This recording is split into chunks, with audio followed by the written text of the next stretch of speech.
ذوالقرنین کیا اپڈیٹ ہے election commission کے حوالے سے؟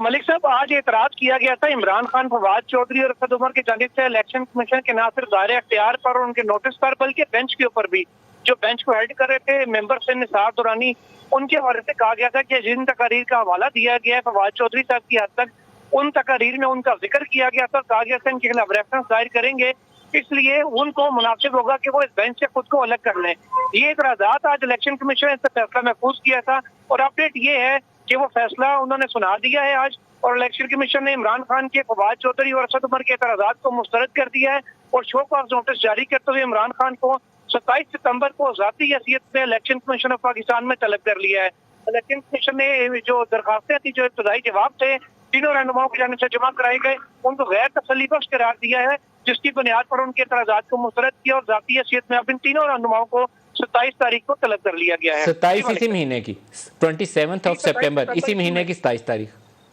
جی جی